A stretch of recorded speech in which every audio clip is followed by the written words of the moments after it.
Question number 10. This question is also from differentiation, quadratics. ये question जो है ये क्वाड्रेटिक्स में से है. The equation of the curve is y is equal to 2x plus 12/x and the equation of the line is y plus x is equal to k where k is a constant. Find the set of values of k for which the line does not meet the curve. Set of values of के mean कि हमने के की values जो है वो inequality में देनी है.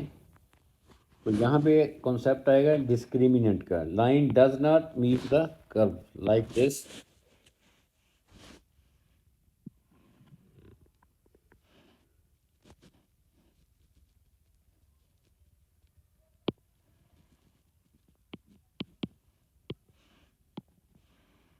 Late this is a curve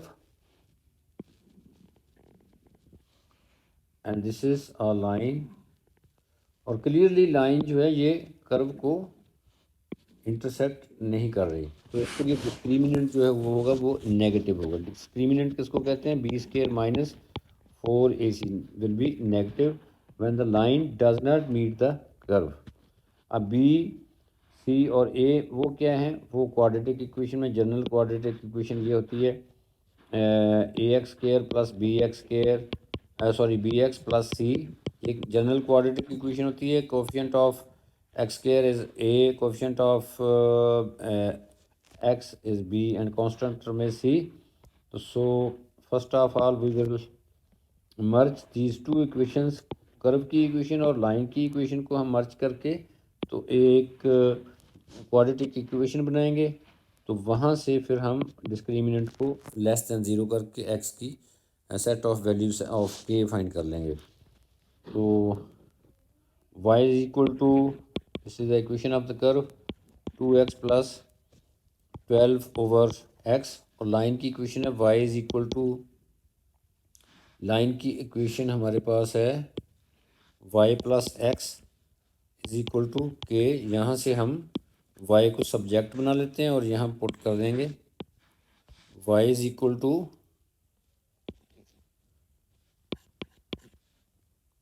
k minus x. अब ये y की वैल्यू जो है k माइनस एक्स यहाँ पे पुट करेंगे कर्व में. तो we get 2x plus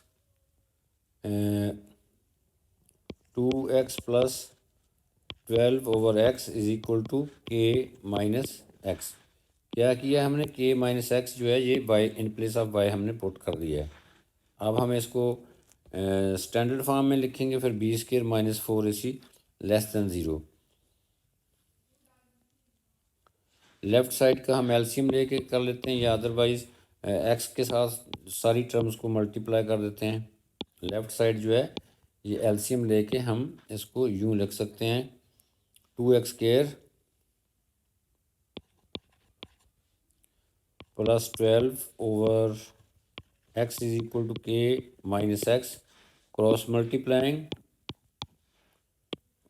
multiplying we get 2x square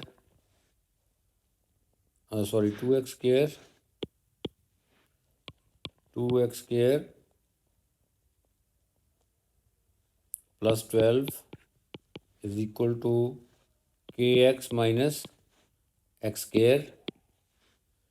इसको स्टैंडर्ड फॉर्म में लिख लेंगे. तो this becomes 3x square minus kx plus 12 is equal to zero. Let this is equation number 1 for reference. अब line does not meet the curve. तो इसके लिए discriminant होगा less than zero. B square minus 4ac less than zero. यहाँ पे a 3 है, b जो है x का कोफिशिएंट माइनस k और c जो है वो 12 है. B square minus 4ac, b is minus k, b square minus 4 into a is 3, c is 12 is less than 0. So k square minus 144 is less than 0. यहाँ पे इसके factor बन जाएंगे k प्लस 12 और k माइनस 12 लेस देन 0। सो के की दो values आएंगी हमारे पास, क्रिटिकल वैल्यू इनको कहते हैं। क्रिटिकल वैल्यू एक आई -12 और यहाँ से एक ये कि के इज इक्वल टू 12। अब हमारे पास function actually this is a function, function की वैल्यू नेगेटिव है, लेस देन 0 मीन नेगेटिव। तो ये इसका ग्राफ यूँ होगा, let this is x axis parabolic graph, और ये this graph intersect at this x axis at 2 points which are the values, critical values. K is equal to -12, k is equal to positive 12. This is -12, this is 12. So since the function is less than 0 या function की value negative है, तो negative इस portion में आएगी, क्योंकि ये red line जो है एक्स एक्सिस को रिप्रेजेंट करती है। X axis below the X axis Y की वैल्यूज़ नेगेटिव होती हैं। तो सो हमारा सोल्यूशन जो है इन दोनों वैल्यूज़ के दरमियान होगा ये। तो ये होगा कि के लाइज बिटवीन -12 एंड 12। तो so we can write it in inequality. So final answer हमारा जो है K greater than -12 but less than 12। This is the answer. जब भी फंक्शन की वैल्यू लेस देन 0 हो, नेगेटिव हो, तो हमने इस इनक्वालिटी में आंसर देना होता है कि -12 टू 12 इस का आंसर आएगा फॉर दीज वैल्यूज ऑफ के lies between -12 and +12। In the case where k is equal to 12 and 15, the curve intersects the line at point A and B. अब अगर k की वैल्यू जो है 15 है, तो ये कर्व जो है intersects the line at points A and B. Find the coordinates of A and B. तो अब हम k की वैल्यू इसी इक्वेशन में, ये जो इक्वेशन हमने ऊपर इक्वेशन नंबर 1 से उसको रिप्रेजेंट किया हुआ, तो यहाँ के k की वैल्यू जो है हम पुट कर दें ये 15, तो ये इक्वेशन बन जाएगी k इज इक्वल टू 15 है। तो from equation number 1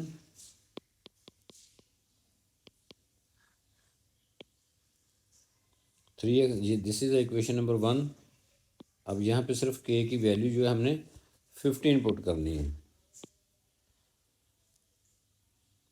3x² -15x + 12 is equal to 0। इसके फैक्टर बना लेंगे हम। 3x² -12x - 3x + 12 is equal to 0। 3x common, x - 4, so x - 4, 3x - 3 is equal to 0. We get two values of x - 4 is equal to 0, so x is equal to 4, और दूसरी value है जो है 3x - 3 is equal to 0 और x is equal to 1. These are two values of x और related values of y. y की values क्या आएंगी, ये y किसी इक्वेशन में पुट कर देते हैं हम। इक्वेशन नंबर 1 में इधर पुट कर देते हैं, यहाँ पे। तो y की भी दो वैल्यूज़ आएंगी।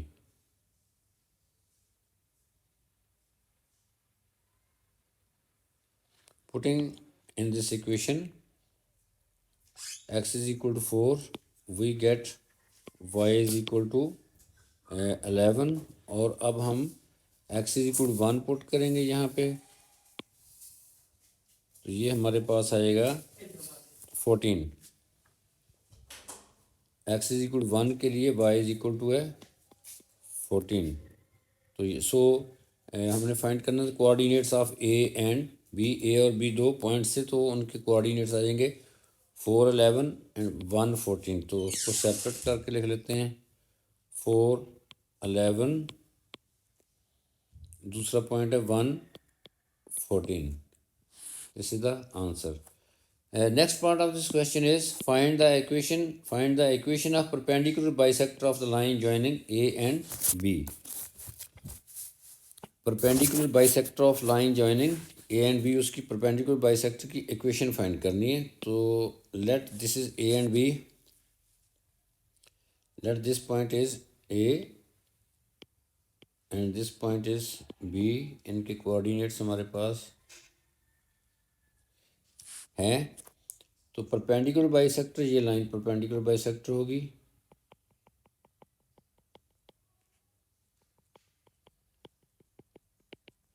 ये एंगल 90 का होगा और ये हाफ हाफ कर देगी. ये this is the perpendicular bisector. हमने इस परपेंडिकुलर बाइसेक्टर की इक्वेशन फाइंड करनी. तो ए और बी के कोऑर्डिनेट्स हमारे पास ऑलरेडी अभी हमने फाइंड किए हैं.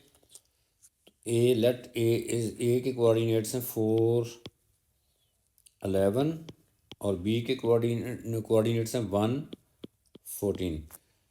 Clearly this point is the midpoint of A and B because this red line is a perpendicular bisector. अब सबसे पहले हमने ये मिड पॉइंट फाइंड करना है. इस परपेंडिकुलर बाइसेक्टर की इक्वेशन फाइंड करने के लिए हमें ग्रेडियंट चाहिए और पॉइंट चाहिए. पॉइंट ये हमारे पास है, यहाँ से ये परपेंडिकुलर बाइसेक्टर पास कर रहा है. ये पॉइंट हमने फाइंड करना है. तो this point is the mid point of A and B.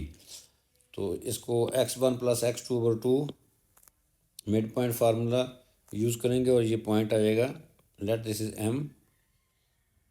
x1 + x2/2 1 + 4 5 5/2 आ जाएगा x कोऑर्डिनेट 5/2 और y कोऑर्डिनेट 14 + 11/2 दैट इज़ 14 + 11 25 25/2 आ जाएगा 25/2. अब हमारे पास पॉइंट है और हमने ग्रेडियंट फाइंड करना है इस लाइन परपेंडिकुलर बाइसेक्टर का. तो gradient A B clearly this perpendicular bisector is perpendicular to A B का ग्रेडियंट फाइंड कर लें, उसका नेगेटिव रेसिप्रोकल ले लेंगे. तो सबसे पहले हम ग्रेडियंट फाइंड करते हैं ए बी का ग्रेडियंट आएगा m small represents gradient of A B y2 - y1 over x2 - x1 that is -1. ये ग्रेडियंट ए बी का है. तो परपेंडिकुलर बाइसेक्टर का क्या आएगा? Negative reciprocal of this that is 1. तो सो ग्रेडियंट ऑफ परपेंडिकुलर बाइसेक्टर वो आ जाएगा 1. अब हमारे पास पॉइंट भी है और ग्रेडियंट भी है. So equation of perpendicular bisector क्या आएगी? Equation of perpendicular bisector y - y1 = m × x - x1. x1 y1 जो है वो पॉइंट को कहते हैं which is this point and gradient अभी फाइंड किया 1, वो यहाँ पुट कर देंगे तो परपेंडिकुलर बाइसेक्टर की इक्वेशन आ जाएगी. तो सो y - 25/2 = 1 × x - 5/2. तो सिंप्लीफाइंग इट, y को सब्जेक्ट बना लें. x - 5/2 + 25/2. तो दिस विल बिकम 25/2 - 5/2. एलसीएम लेके ये आ जाएगा 20. एलसीएम 2 है तो ये -5 + 25/2 20/2 दैट इज़ 10. तो so we will have y = x + 10. This is the required equation of the perpendicular bisector of AB.